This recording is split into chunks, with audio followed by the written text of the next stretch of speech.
never does happen, you know, there's, I would say, a very reasonable assurance it's not gonna change much from the third edition as far as the front part.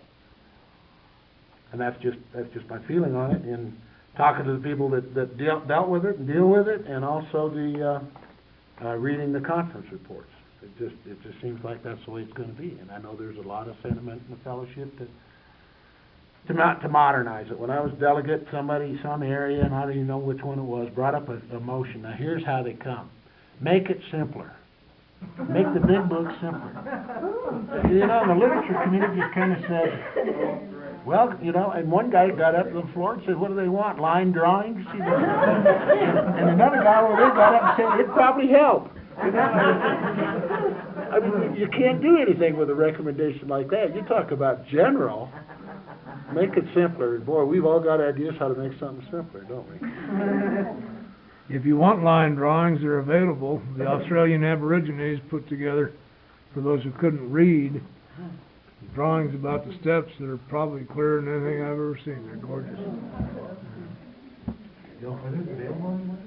I've got them. Tommy's got them. We all got them. Got my phone number? We'll send them to you. We love them. I'm Susie, an alcoholic. Serenity date is 1/8/87 from District 20. And an issue that has been coming up in our district at Big Book studies is, in doing a Big Book study, is that a lot of people contend that it's only supposed to be the first 164 pages and not the stories. And I would really like to hear your thoughts and your opinions about that. My opinion is it's all real important, the whole thing, from cover to cover. Thank you. Whatever they think is important is absolutely correct. That's all that's important to them. When I do a Big Book workshop, we start at the blank page at the front, and we go through we don't go all the way through the stories because people begin to drift away. There are some separate meetings that do that, but we cover, and the first 164 pages leaves out the doctor's opinion, so we don't leave that out. It leaves out the most important information you're ever going to get out of the Big Book is in the first two sentences of the forward of the first edition. So we don't want to leave any of that out. But if that's what they want to do, that's what they want to do. I don't care. Don't worry about it. I don't do it that way. When I was delegate, we had to handle the pocket Big Book. Now I'm one of these that I'm always shooting the angle, so I'm thinking, well, IWS come up with this thing. We're just trying to get in competition, you know. And then they were trying to decide, well, okay, now if we do it, are we going to leave the stories in? And then they decided, well, because of printing economies and the fact that somebody got up and said, it fits in the pocket of my Levi's just right without the stories. God damn it, we're not leaving the stories out. You know, of course, I'm a little impassioned about that. Then they said, well, okay, we'll leave Dr. Bob's story in there. So that's how that ended up to be. And again, that's a little bitch, you know, but they sell, people use it, you know, what do I know? That's a whole nother discussion if you want to have that one. This is a directive to the trustees to take great care that they never become the seat of perilous wealth or power. They're at the bottom of the triangle. And as a trustee, I took that seriously. We are not to become, because it's easy to do, the seat of perilous wealth or power. How are we going to define that? What is perilous wealth? Because the next warranty addresses what we need is a sound financial policy plus a prudent or an ample reserve to make it a prudent policy. What is an ample reserve for general service? What is that? Now, at the time I was on the board, it was pretty wide open. It was to be, let's see, how did we have it worded? It was worded wrong since there was no cap on it. Right. It could continue to grow, and we felt that was perilous.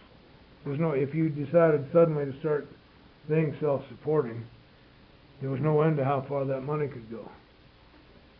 And that concerned us, as trustees, it concerned us. So we put a cap on it. We brought it back, the recommendation to the conference, we put a cap on it. And what our ample reserve is the amount of the previous year's expenses for all of our operating entities. It can be no more than that.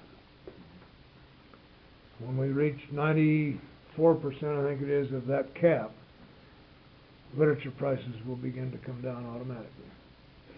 Because there's no place to put the money except into that fund, and we are not allowed by our own edict to go over that. We'll stop it. Now what that means in practical terms is if we all suddenly quit sending money, there was no more money available, nobody bought books, nobody did nothing, GSO could stay open for 1 full year. AWS could operate, Grapevine could operate for 1 full year if the money just dried up completely. We consider that an ample, prudent reserve. That we meaning us through our delegates and the trustees. Okay. Some folks think that's too much, some folks think it's not enough, but that's the current policy. And that right now is what, $12 million, something like that? Yeah, 11.76. It's chump change in the business world, but it's a lot of money to us. That's what it takes to operate for 1 full year.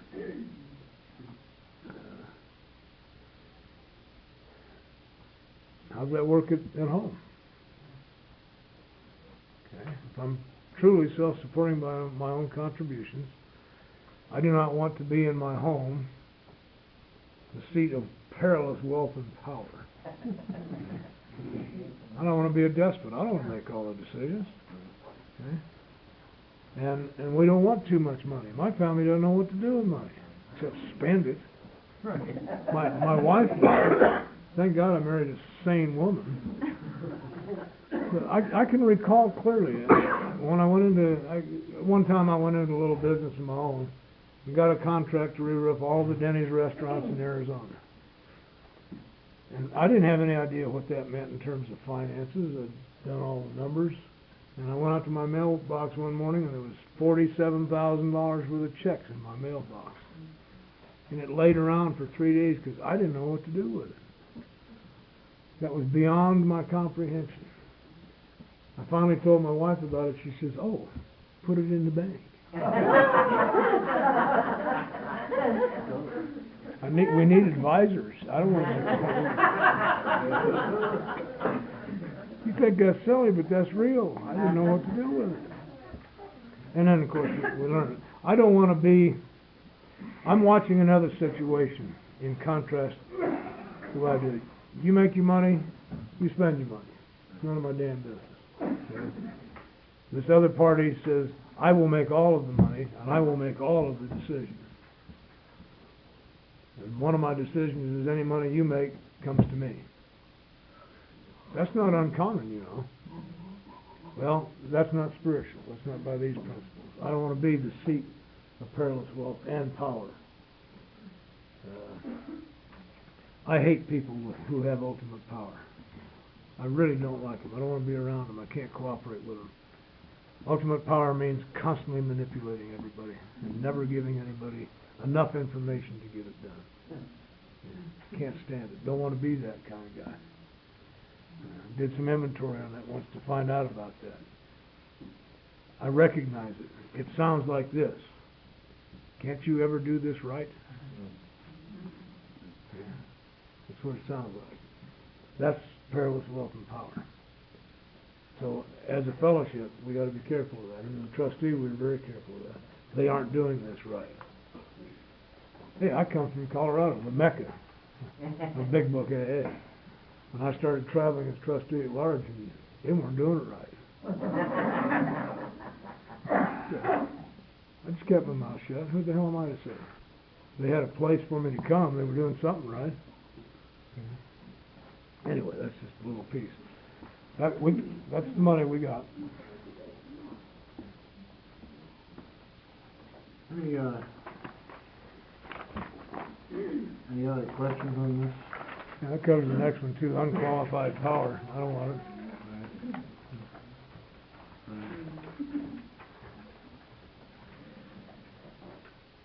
Name's Tom, an alcoholic. over since June 15th, '86. This is just a story, and there's a little question maybe attached to this. Last year in Area 46, we had a big controversy because it seems that our state treasurer absconded with $15,000. And they had at one point had a two-signature system for the checks, but it had broken down. And so the treasurer came to the area assembly and admitted what he had done and said he wanted to make amends. However, he could only pay about $100 a month. And there was a lot of controversy, caused by all this, and it came back down to the group level. Is where I heard it. But the resolution of the thing was interesting in that, and it went on for several area assemblies, I guess, that they brought the 12th concept into play. A bunch of people wanted to prosecute the guy and try to get the money somehow. And finally they said, no, we don't air our dirty linen in public. That's the 12th concept, and so we just don't do that. What we do is we take personal responsibility for the fact that we allowed it to break down to begin with. We didn't have our system in place, and so we took the flack for it. But I'm wondering, do the concepts generally, are they used by areas just as they are by World Service? I mean, is that typically something that's done? They're seldom used by anybody, Tom. It's true. It's true. What the hell do you think we're doing here this weekend? Okay? We're all learning about the concepts because they're not used broadly. Most AA members don't even know what you're talking about. I suppose I'm a little too crude, but I'm getting old. That's the truth as I see it. But they are the solution to the problem. We will perform no acts of government. And let me address that a little bit from the standpoint of having been on that board and gotten from you the request to constantly perform acts of government. What do we do about this guy, about this group?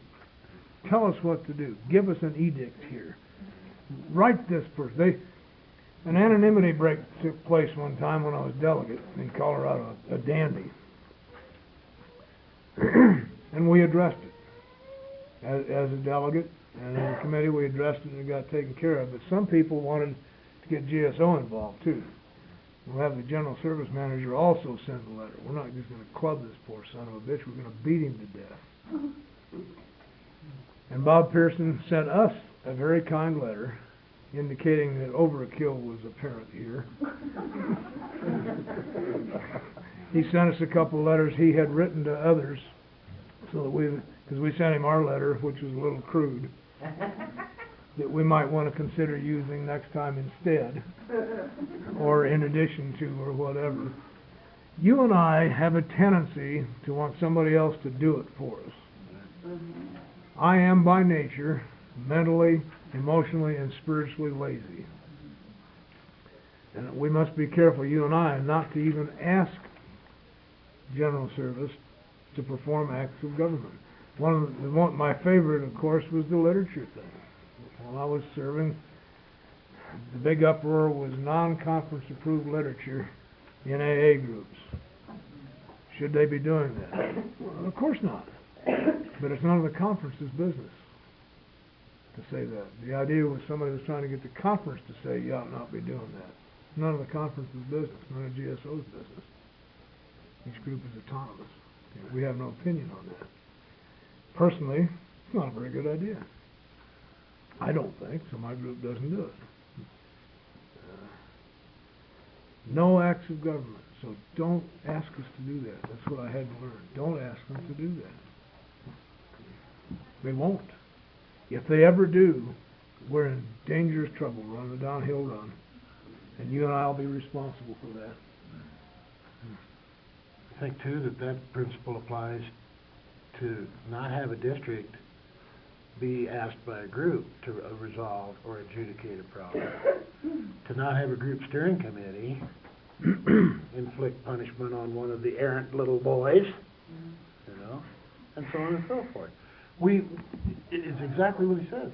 We ultimately, as individuals and as collective, combined through the collective conscience of this group, whatever it is, it's an AA group, a district, whatever, are ultimately responsible and have all the authority that we need.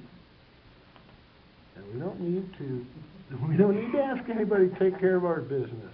We take care of our business, but you know what happens is we want to pass the buck, because nobody wants to stand up and make the call. Nobody wants to say, hey, I think it says we got to go see somebody and say, look, they're pretty sick. Well, nobody wants to get in the car and go see them. We'll send them an email. We made a dreadful mistake one time. Dreadful, terrible thing. A group had one of its members that was 13 stepping all the new women. And they couldn't seem to stop him. So they wanted to have a group conscience, and they wanted us, members of the area committee, to come in and help them. And we did. I promise you, I've learned my lesson. Okay. It was absolutely none of our business. We had no business being there. It looked like a good thing to do, but it was a terrible thing to do. And I'll never do that again.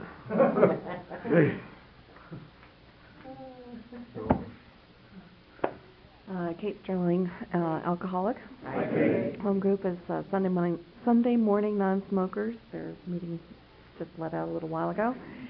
I'm kind of curious about the trustees not being paid. We have a long-standing principle of paying the people that are of service to Alcoholics Anonymous, such as our accountants and our, people that are consultants to us, I believe, as well, and anybody that we hire. And it seems to me that the trustees do an awful lot of work and are, giving up of their time and their efforts possibly to, which would otherwise go to support themselves and their family, and why would they not be compensated for some of that time?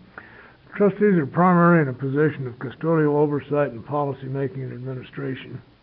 The paid employees are tasked workers, so we pay them for anything that we would pay someone else to do, we hire somebody to do it. The trustees are in a different spot. They're actually serving the fellowship in a different capacity altogether. Yeah, very much so. It's a board of directors, and it's a voluntary. Well, that's what it is. The General Service Board is a board of directors of a nonprofit corporation that owns and operates two others. To pay them, how are you going to pay them? They perform a completely different function. We pay the office workers, we pay the people that mail out the stuff, we pay the printers. We don't pay our consultants on the board. No. That's all voluntary also. We pay consultants, a legal consultant who's going to get involved in litigation. We pay them because they're lawyering. We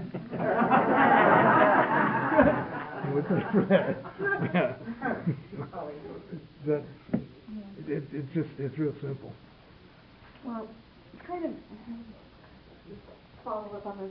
One of the groups in my district is having a situation where they were their landlord was changing the terms of their month-to-month rental agreement and requiring a signed lease for one thing and doubling their rent for another thing.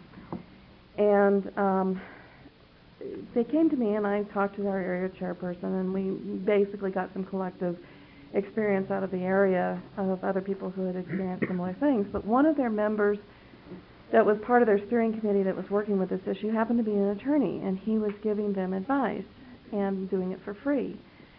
And they all thought this was quite grand. And he, in addition to this, on a side issue, when one of the alternate GSRs out of my district had heard about the $300 a year that the area pays for a CPA to help us prepare our tax return, they were going, well, why don't we get a volunteer? We have lots of CPAs within our fellowship, and why are we not getting a volunteer and saving the area all this money? And I don't know, perhaps I was overstepping, but I thought, the group might want to consider and discuss, that at a certain point of this volunteer attorney giving his free time or her free time to their group, providing legal services, that perhaps they might want to consider paying them their normal rate. And I don't know what point that would be or if that was appropriate or not, but it just seemed like it was in keeping with their self-support. I think it'd be a whole lot easier to move. The first thing I suggested was that they explore all opportunities to move, and they can't find anything in that area that is even the double rent, which is kind of weird. And they're setting up a foundation to be the landlord that they pay rent to, and that various people, officers within their group, are going to be members of that foundation or trustees or whatever. That's a good solution. It gets tricky, there's no answers, there's only questions. My name's Lanny Guernsey. I'm alcoholic. Group. I have learned a lot this weekend, and we've talked about a lot of what this all means with the 12 concepts and traditions. What I'd like to hear from is some practical application on how I take this back to my group, how I take this to the people where this all begins, which is in our groups. If we're going to grow in understanding and effectiveness and the program Alcoholics Anonymous, I need to know how to apply that to where all that begins, which is our groups.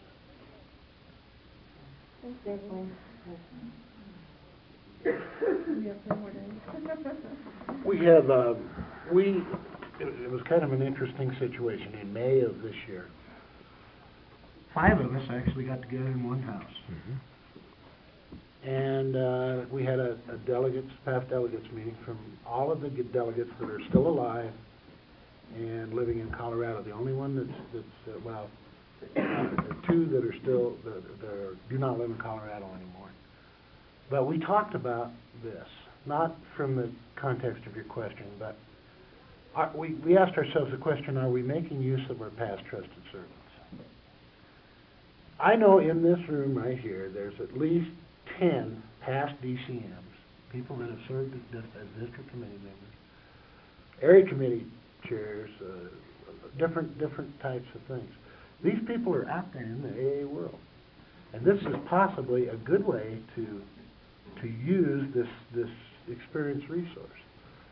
By asking them to come to our group, to have a weekend workshop, to do an evening session for a couple hours, just going through the 12 concepts, even if it's out of that 12 concepts illustrated.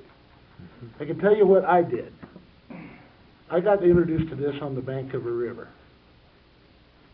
And it was out of that little blue book. Okay? I took that, and a year passed, I moved to Colorado. I hadn't been here 6 months.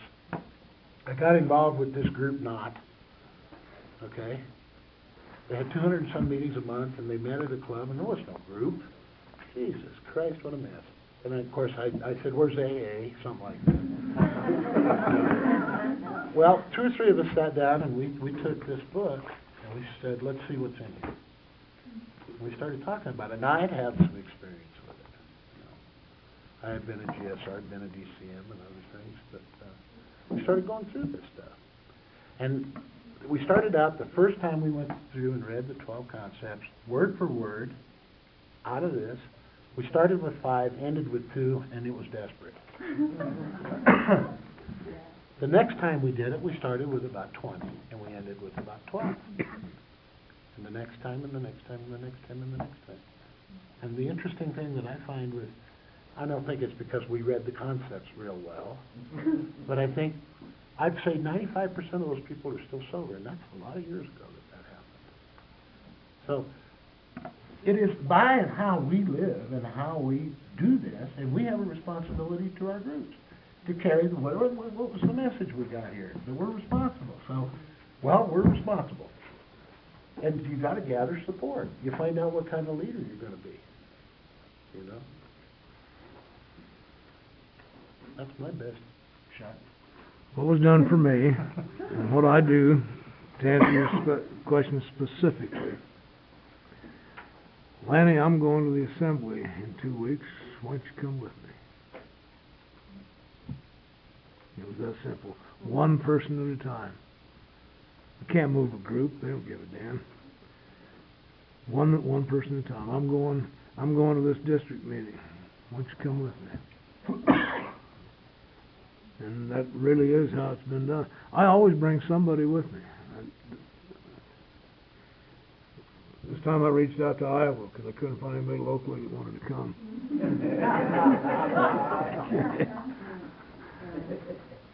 But, and if nobody wants to go, I'll go anyway. And a really funny thing happens because I get cranked up at these deals, whatever these deals may be. I come back in with fire in my eyes, my evangelistic fury running in my... And there's always somebody who will say, "What the hell happened to you?" And I'm quite willing to tell them. Why don't you come with me next time? And it builds that way, it really does. The only answer I know is, why don't you come with me? Let's go find out what's going on. My street sponsor, you know, I was given a group in my 6th week of sobriety. It was my turn now to give it back. That was one aspect. But when I got out on the street, there were new things. My sponsor was the GSR of the Denver Young People's Group. And I had no idea what GSR was. It could have been a disease for all I knew.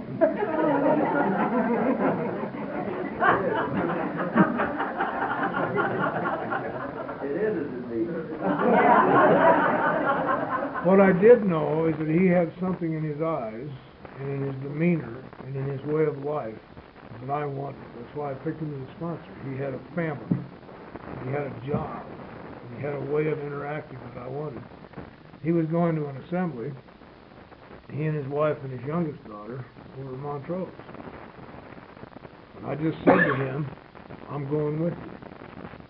And he was caught because he laid that principle out for me. And so he created a monster. He had to take me. He didn't have any choice. And I went to my first assembly to see what the hell this was about. It was terrifying. It was one of those where everybody called everybody's mama something. Big Frank was carrying it. And there were couples in the hall. I mean, I went back to the hotel thinking, my God, what's happening? I thought everybody in AA loved everybody in AA.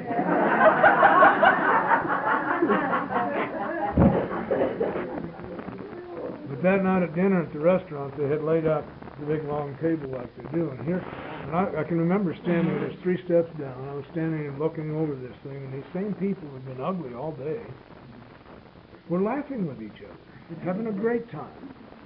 And I can remember thinking, I wonder if I'll ever be part of that. And Frank got up and came and invited me to join the feast.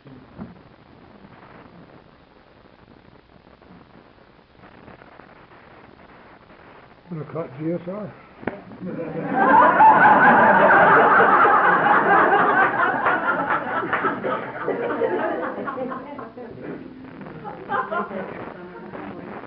Huh? Don't miss this one. It's going to be the best assembly we've had in 25 years. I put flyers out in the My name's Susie Christian. I'm an alcoholic. And my sobriety date is September 3rd, 1977, and my home group is Group 13 in Denver. This is something that I've never quite known how to handle at events like this. When somebody from outside that you don't know who they are and you don't know what their interest is comes up and says, "What are you guys? Where are you from? What is your group meeting in there?"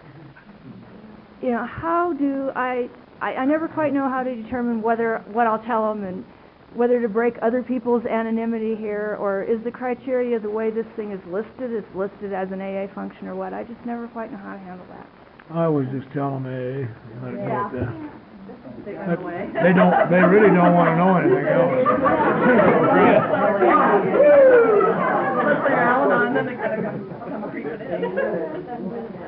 We're done. Are you done? No, we're not done. We got 15 minutes. We'll actually got 20 because we're messing with Terry. My name is Ward Briggs and I'm an alcoholic. Continuously sober since June 13th of '88, and GSR for my home group one step at a time in District 13. I want to share a couple of things, if I can. I had someone at a coffee shop yesterday ask me, she asked me what I was doing in Estes Park, and I told her the truth. I'm here for a conference. She asked me which conference, and I told her the truth. It's an anonymous conference. That was my answer. This morning I went back to the same coffee house, and she asked me how my secret conference was going.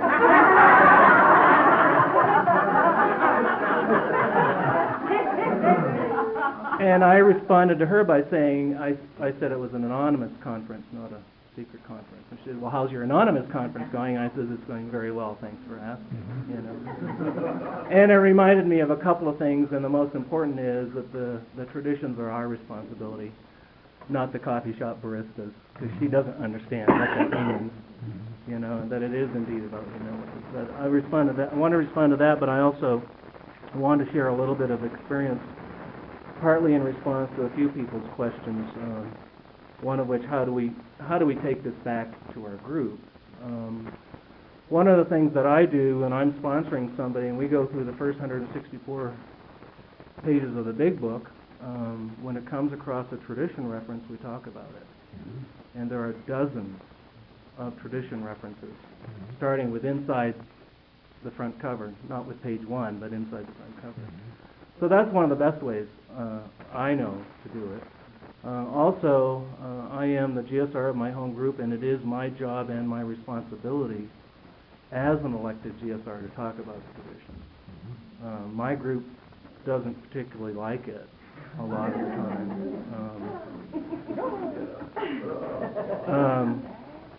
And I have to keep reminding myself it's not a popularity contest, but it's hard. It's really hard sometimes to stand up for the traditions. But as years go by, I get more and more used to it, and some people get it eventually. But that's another response, is to simply share my experience. You know, that's what I can do. I can talk about my experience with the traditions, and I have lots of experience. That's one of the gifts that I've been given. So I've been given the gift of the experience and a responsibility as a trusted servant to share that experience with mostly my home group. And a couple more quick things, and one was, we talk a lot about bleeding deacons. An elder statesman, in my opinion, is that any of us involved in service eventually are going to end up with the characteristics of a bleeding deacon. I don't think that's avoidable, and I have to be on a lot of diligence about that, real serious diligence, because I have a personal goal not to be that way, but end up being that way anyway. But that's a risk I take, too, in growing in this fellowship. But I want to thank you both for being here, and everyone else. It's been a great weekend. Thanks. I found a guiding principle to cover what he is talking about for my life. It's very simple. God comes by invitation only, and that's how I will act also. So I won't jam this down anybody's throat, but if you ask me, I will tell you. I will share it with you. But I've also learned along the way that there's a step in between I sometimes need to take. If you ask me about that, I will ask you, do you really want to know? Do you want me to show you? Because you're opening a box if you do that. I am a storyteller, and I do have years of experience. I've been living in the presence of God for 32 years. There's a lot has happened. Are you sure you really want to know? Because I can't give you a definition. I can give you a description, and that's going to take a little time. And I'm willing to show you where I found it. Do you really want to know? But it's by invitation only. And I still get in trouble. I have to learn to listen for what is the invitation. This was a clear invitation. You asked us to come here and share our experience with you, which we've done. But all the invitations aren't quite that clear. Sometimes it's, can I have coffee with you? That's an invitation. Now I want to know, what is it you want from me? Okay, I'm not going to jam it down your throat. Which aspect of this thing do you want from me?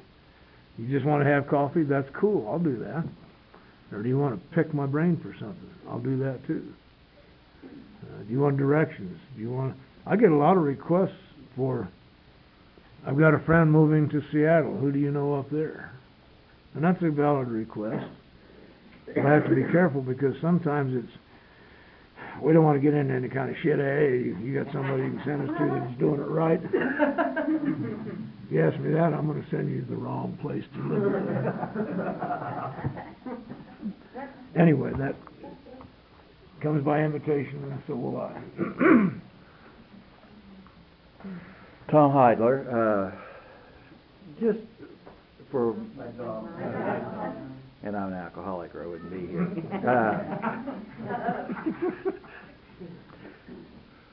Because of this lady's question that was here, and I understand anonymity, but I would like for you and Gary, Don, to share your experience and your opinion on the proper use of anonymity. I'm always amazed at to the extent, or at the opposite end, the lack thereof, of the fellowship's understanding of anonymity. And you touched briefly on it in the traditions, but maybe for the edification of some other people here,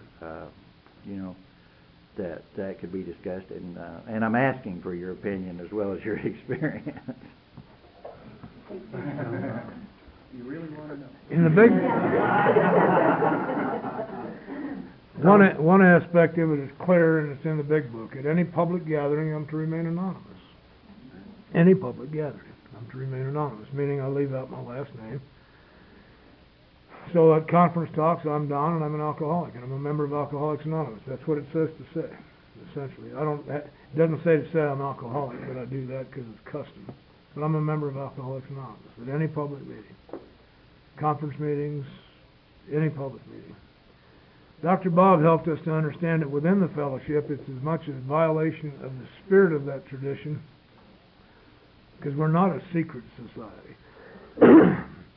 I am not to remain anonymous necessarily. I have the right to do so, but it's counter to the spiritual principle for me to stay anonymous within the fellowship. We had a wonderful past delegate named Don P. And it wasn't me. His name was Don Pross, one of my mentors. But a fellow came into town one time from out of town looking for Don P., the past delegate. Well, there's two of us. And he ran into one of Don Pross's friends, and Don had just died of cancer. The answer was, he has just died of cancer, and he was looking for me. Okay? We lost track of it. My phone got quiet for a while, which was a benefit. If you need to reach me, you need to be able to reach me. So within the fellowship, I'm Don Pritz, and my phone number is 303-751-6588. You want my address, my email, you got it. Outside of the fellowship, I will remain anonymous at the public level. Now, if I've gone to a public information gathering, I've stayed anonymous at the podium. If the chief of police of that town later would like to talk to me about how to reach me, I'm Don Pritz, and here's my phone number. Okay? That's no longer at the public level, that's at the personal level. Please don't print it in the newspaper. I think that's funny. The newspapers quit printing information about us years ago. But now and then they do send some people. We were at a conference once, and the newspaper sent a photographer and a person over to do a little story on this conference. I think it was in Iowa, where we're still news sometimes.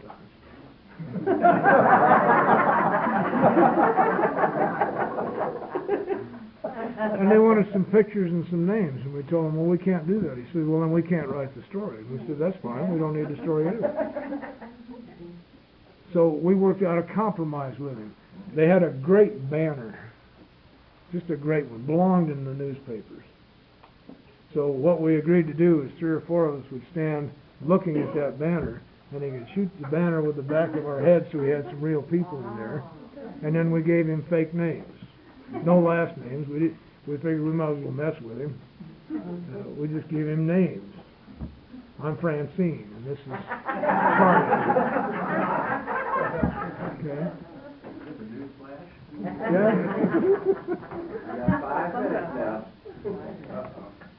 It is very important within the fellowship and for me personally that you understand that it's God through me this weekend that gave me the experiences. I am not the defining person on the traditions and the concepts.